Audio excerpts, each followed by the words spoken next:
ओम स्थापकाय च धर्मस्य सर्वधर्मस्वरूपिणे अवतार वरिष्ठाय रामकृष्णाय ते नमः. Welcome friends. This is the second part of the topic of world order at the advent of Shri Ramakrishna. So in this video we shall try to capture the world order historically, different events, different dynastic rules and their duration in the historical times with respect to the lifespan of Shri Ramakrishna. So with this let us enter into the video. Here is the Shri Ramakrishna's lifespan. He was born in 1836 and he attained Mahasamadhi in 1886. So it is about 550 years that he lived in the mortal earth. More accurately speaking, 50 years, 5 months, 29 days. With this small lifespan, he did tremendous things for the world, for the humanity. He set the humanity in a new tune of spirituality. He has taught the people that if you are eager to get God, then any path will lead you to Him. Joto mot, toto path. But this joto mot means as many minds. These minds are not just the doctrines. The minds which want to get God, they will get God through whatever path they are following. So I have taken a time scale here, starting from 1610 to 1920. Most of the events will be fitting in this. Some of the events will be behind this. We will start from time span behind this, and some of the events will be going far off from this time scale. So we'll try to watch how the world events occurred with respect to the lifespan of Shri Ramakrishna and whether they had anything to do with his advent in the mortal earth.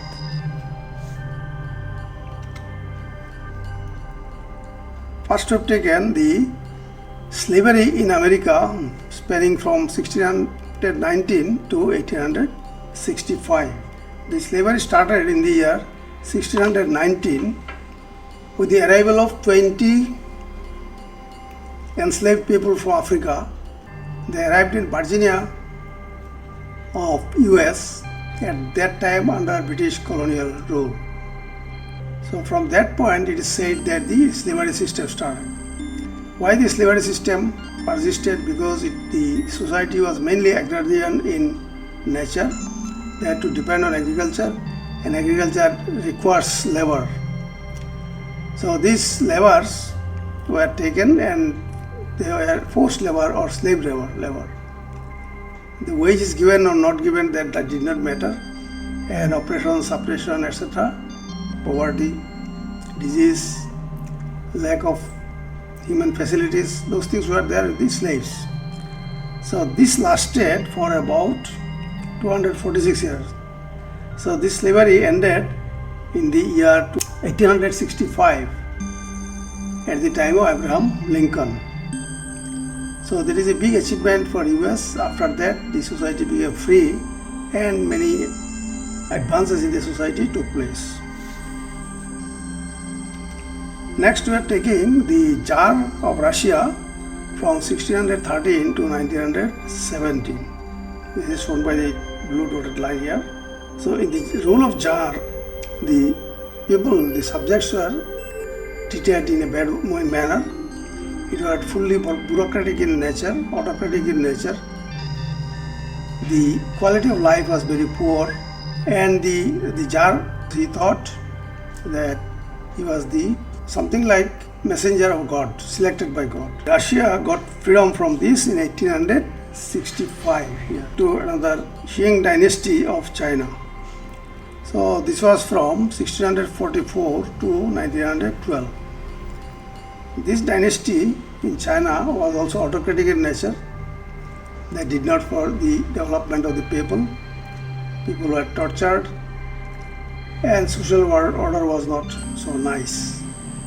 So people wanted to get rid of this In between there were opium wars and other wars, and gradually in 1912 the empire lost its grip over the people. After that there was of course the Chinese Revolution, and the China was finally free in 1950. Now we'll take the case of India, which is more complicated and we have to take in more detail with this. India, there are three phases I have shown here by three state lines. First one is from 1600 to 1757. This was the rule of East India Company coming from Britain. In 1757 there was the Battle of Plassey, where the Muslim rulers got defeated and the reign of the company became clear. However, from 1958 onwards, the area under the command of the East India Company went to Queen of England. So this was the next phase up to 1860. See, 1860. In 1857 there was the first independence war of India. People revolted, though it was suppressed by the British. And then finally in 1947 India got independence from British rule. So Shri Ramakrishna's life was under the time of British rule. So in his sayings, many times the references come for the British people, and he had also limited interactions with those people. If you look at the first independence struggle, see, it was within the lifespan of Shri Ramakrishna, 1857. In 1856, he joined the temple of Dakshineshwar and he got absorbed in the worship of Mother Kali. The tapasya started, and we believe that out of the tapasya, the spirit of struggle started in 1857. As will be also understood that in 1947, when India got independence, the inner lying impetus, background impetus was Shri Ramakrishna and Swami Vivekananda. Of course, it manifested in the life of other people, Subhash Chandra Bose, Aurobindo Ghosh and others. But the basic impetus came from Shri Ramakrishna and through Swami Vivekananda. Now, you have to also understand that the Indian continent was ruled by Muslims for several centuries. The Muslim people attacked India, the northwest part of India, in 1712 by Muhammad bin Qasim, and he conquered the Sindh province. 1963, the Ghazni dynasty, they led by Amir Abu Bakr and following him Subuktigin, they attacked different parts of northwest India from time to time. Sometimes they got defeated, sometimes they defeated the local kings. Then came the Ghazni. Mahmud Ghazni invaded India and made 17 raids. In each raid he used to collect wealth through looting, and he used to capture ladies and women and children and he used to take them as slaves. So 17 raids were there. He looted also Somnath temple more than once. First attack in Somnath temple was 10,025. So he raided India from 1000 AD to 1027 AD, 17 times. That tilted the Indian kings, and it showed also the weakness of the Indian kings, the non-united condition of the Indian kings and Indian empires and kingdoms. Then came Muhammad Ghori. In 1885, he attacked this Punjab province and defeated the local people. However, in the first battle, what is known as the first battle of Torain, he was defeated by Prithviraj Chauhan. But in the second battle of Torain, Prithviraj was defeated. He was killed in a very brutal way. His wife was captured and taken and tortured. Muhammad Ghori did not stay in India. He went back and sent his slave named as Qutbuddin Aibak to rule over India. Thus came the Dutch dynasty, thus came the slave dynasty ruling in India for some time. One was Muhammad bin Bakhtiar Khilji. He attacked Bengal from 12,002 to 1205, and he was the person who destroyed the biggest treasure of the world, the University of Nalanda and the University of Vikramshila. There were millions of books of Buddhism, Jainism, Hinduism, which he just set on fire, and so many books were there that the fire went on for 2 months together. Entire university was destroyed, all the teachers and taught were killed, and whatever altar etc. were there are destroyed. Then was the ruling the Mughal people, they are also Muslims, and these Mughal people were finally overpowered by British people around 1757 in the Battle of Plassey, and then came the British rule, which ended in 1947. Now let us look back to other histories. The Australia was a land inhabited by the local aborigines for unknown period of times. In 1788, foreigners came there, invaded, and for the lust of gold mines were there. They invaded the local aboriginal peoples, they destroyed them, killed them, and there was the genocide. This genocide took place up to 1970. So this black line is showing the duration of the genocide in Australia. This is going beyond the edge of our timeline shown here. Now we are taking the case of Africa.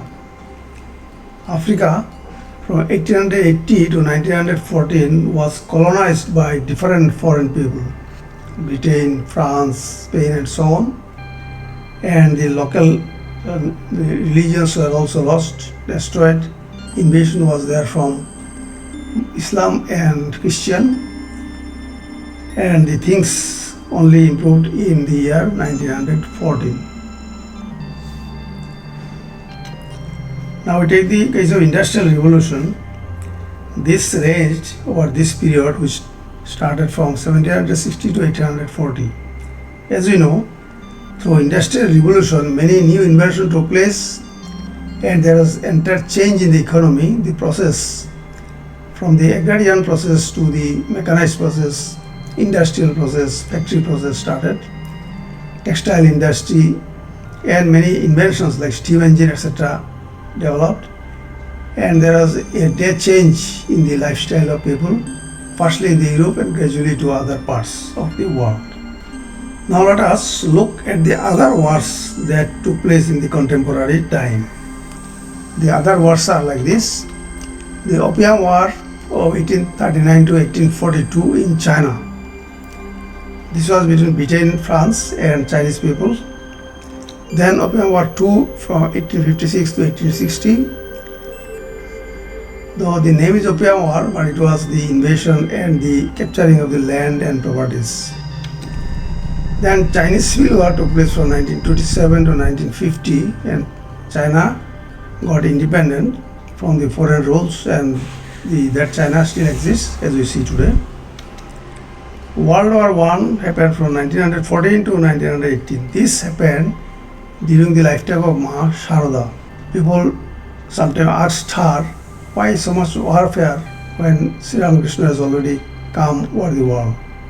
Mother replied, whenever the avatar comes, such kind of wars are found to happen in world. Then Second World War also was there, 1939 to 1945. After that, perhaps there was some calmness in the world order. Let us go back to the previous slide where we have shown the different countries, their sorrows, and now let us see the inventions that took place around that time.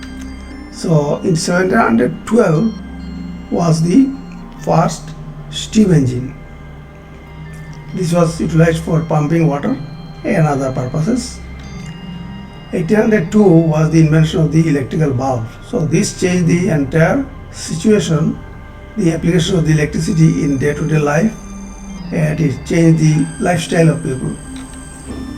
Then 1804 was the invention of the red train, first train run by steam powers.